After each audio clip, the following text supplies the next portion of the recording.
其實無論旅行啦、書啦，甚至係咖啡店啦，本身其實都同口渴呢樣嘢有關，即係 thirsty 咧有關。即係譬如咖啡就係我 thirsty for beverage 係嘛？咁旅行就我 thirsty for adventure。書咧就係我 thirsty for knowledge。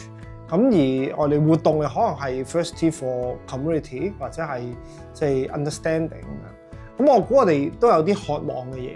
唔同嘅人喺度相遇，然後大家可能你有唔同嘅火花，然後大家揾到一啲新嘅 energy。無論可能你攰嘅時候，你喺 cafe 飲到杯咖啡，你會覺得好啦，聽日又可以新嘅一日。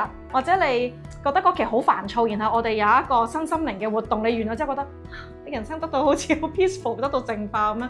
或者你好迷茫，唔知嚟緊點嘅時候，你睇嗰本書。咁呢個就係我好希望學呢個空間，我哋可以做到咯。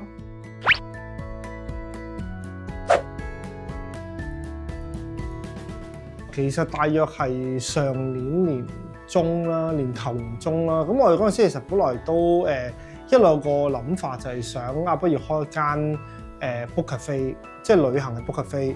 咁但係我哋就一路冇好特別去揾地方，都佛系咁樣。咁有一日咧，佢就行過樓下，跟住見到有一張紙仔，一 A4 紙貼咗喺2樓，跟住就寫住出租咁樣。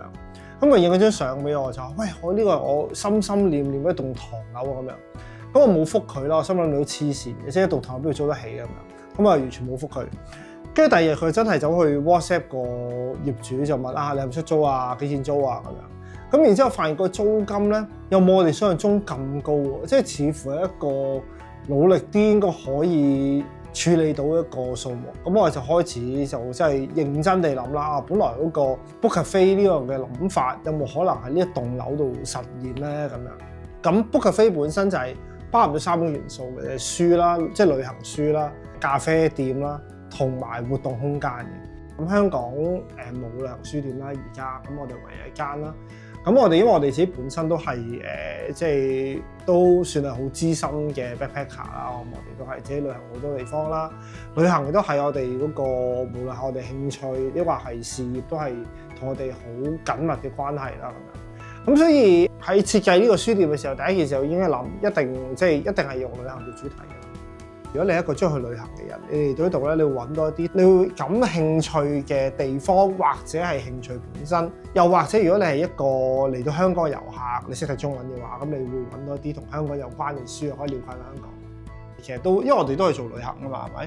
咁我諗下，可唔可以去都應該要了解多啲個社區嘅，即係呢度附近發生咩事，呢個地方發生咩事咁樣。咁所以亦都因為我哋嗰陣時諗住不如搞下導賞團啦咁樣，咁所以我就做咗一個叫做死在長沙灣嘅導賞啦。咁其實呢個導賞團最開心嘅部分係咩咧？就係我做 research 先，因為做 research 係好有趣嘅呢個過程。因為初頭咧係諗住我想揾啲兇殺案，即係去做下，即係有啲咩殺人事件啊，即係嗰啲。咁但係我揾下，咦唔係喎？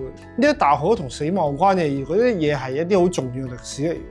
原來就喺呢一區裏面發生咁樣。呢一區咧，你係行咧，你唔會見到嗰啲嘢，即係話你唔會留意到嗰啲嘢嘅。咁但係如果你揾翻歷史，你再對照翻呢度咧，就發現原來嗰啲歷史就喺你眼前。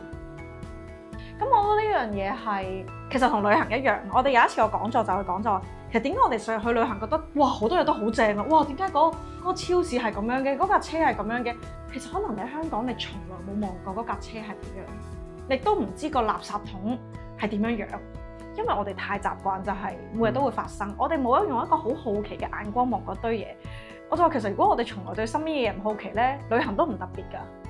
咁我估我哋做唔到啲咩好重要嘅事嘅，但係我哋希望可以將多啲人可以擺喺同一個地方裏面，我哋可以俾個機會大家去互相地了解啦，可以互相地認識啦，可以變成一啲大家覺得舒服嘅地方啦。咁呢個都係我哋即係希望可以喺呢個社區裏面做到嘅嘢。我覺得佢係好有 potential 嘅，可以做到一啲即係令到附近即係成為附近嘅一個即係叫文化地標好似好誇張咁樣，但係我諗我哋即係希望可以將一啲我哋覺得有趣文化可以喺呢一度展現出嚟咯。